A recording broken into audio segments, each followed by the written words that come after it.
Oi, gente, espero que vocês estejam bem. Bom, nós estamos falando aqui um pouco sobre a política da assistência social, até porque a maioria das organizações que atuam no terceiro setor são da assistência social. Iniciam na assistência social, mas podem atuar em outras políticas também, como educação, saúde, meio ambiente, cultura, esporte, enfim. Mas a grande maioria, até pelo histórico que a gente já trouxe aqui um pouquinho, surge da assistência social. E a gente viu toda a trajetória aí da assistência social, do serviço social, né? E como ele começou de uma maneira muito caridosa, né? Muito assistencialista.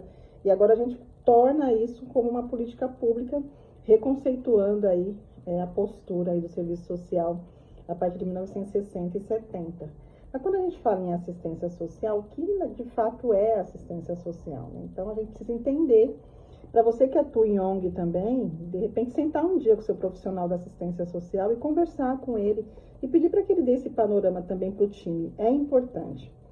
Então, a política da assistência social, ela é uma política pública, né? No Brasil, é uma política pública. E trata-se o quê? De uma estratégia estatal que visa o quê? A proteção social, voltada para garantir direitos e promover o bem-estar de todas as pessoas em situação de vulnerabilidade. Então, é um grupo específico. Todas as pessoas que estão em vulnerabilidade. E existem diversas vulnerabilidades, né? E aí, a assistência social é parte integrante da Seguridade Social, que está lá do lado da saúde, da previdência, conforme estabelecida aí a Constituição Federal de 1988. Então, se você procurar lá na Constituição, você vai ver na parte da Seguridade que a assistência social é um dos braços, o terceiro braço aí, saúde, previdência e assistência social. Bom, nós temos aí alguns princípios e diretrizes para a assistência social. Por que tudo isso é importante?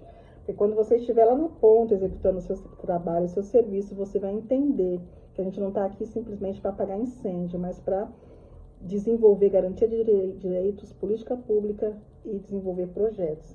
Então, assistência social é um direito do cidadão e dever do Estado, né? É importante que o Estado seja responsável por toda a população. A gente vê que nem sempre isso acontece, e aí, mediante a isso, são feitas parcerias, termos de colaboração, termos de fomento, enfim, diversas formas que o governo transfere a execução das atividades dentro da política para as organizações do terceiro setor. Então, é esse princípio, né? Direito do cidadão e dever do Estado. Um outro princípio que a gente tem aqui também é a universalidade e equidade, ou seja, a assistência social vai atender toda pessoa quem dela necessitar, sem exigência de contribuição prévia. Diferente na Previdência, que você recebe porque você investiu, você fez o seu pagamento. Na assistência social, não, é independente. Para quem precisar de apoio e de assistência social, é importante que isso aconteça. A gente vai ver depois alguns benefícios que existem aqui, que são independentes de contribuição ou não. Ela também é descentralizada e tem a participação social. O que isso significa? Antigamente as decisões eram só tomadas lá na esfera federal. Depois a gente foi decidindo na esfera estadual, municipal, e hoje a gente vê o município como um grande executor das políticas públicas, né? Passam por todas as esferas, mas o município acaba sendo o grande executor, que é aquele que está lá na ponta e entende toda a necessidade. Então, a gestão é compartilhada entre a União, estados e municípios, tendo controle aí por quem? Pelos conselhos, pelas conferências. E como que a assistência social se estrutura? Bom, a gente tem, depois da Constituição Federal, que está lá garantida na Seguridade, nós temos a LOAS, a Lei Orgânica da Assistência Social, que foi criada em 1993, onde regulamenta os serviços, os programas dessa área.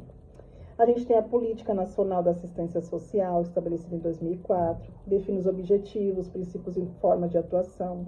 A gente tem o SUAS, que é o Sistema Único da Assistência Social, que organiza e oferta os serviços em 2 níveis dentro da tipificação, que é um documento que tipifica os serviços entre 2 níveis. Eu vou falar aqui resumido, mas depois eu falo em outro vídeo. Proteção social básica, que ela é mais preventiva de riscos sociais, com foco na família e nas comunidades. E a proteção social especial, que é atendimento aí à situação quando já houve a violação dos direitos, como violência, abandono ou dependência. E aí a gente tem exemplos de benefícios e serviços. Lembra que eu falei lá no começo que a assistência social é para quem dela necessitar, independente de contribuição? O BPC, é o benefício de prestação continuada, é um benefício que oferece um salário mínimo para idosos e pessoas com deficiência, sem meio custo de sustento. Então, tem todo um processo, que é claro que eu não vou discorrer aqui, porque não dá tempo, para que essa pessoa tenha acesso. E é direito dessa pessoa, né? E aí, onde que é a porta de entrada para que as pessoas possam ter acesso a esses conhecimentos, a esses benefícios? Os CRAS e os CREGAS, né? Os Centros de Referência da Assistência Social e os Centros de Referência Especializados da Assistência Social. Além de oferecer apoio psicossocial, oferecem toda essa orientação e encaminhamento para a população. Encerrando esse vídeo, a gente tem também a participação popular, que é muito importante, que acontece dentro dos conselhos e dentro das conferências municipais, estaduais e nacionais, que a gente está vivendo esse período agora, esse vídeo gravado em julho de 2025, é o período onde estão acontecendo várias conferências, principalmente para celebrar os 20 anos aí do SUAS. Bom, é isso. Depois a gente fala mais detalhadamente aí sobre LOA, se fizer sentido, sobre política nacional, proteção social básica e proteção especial a gente vai falar, porque é necessário para a gente compreender um pouquinho mais do nosso trabalho dentro aí das organizações.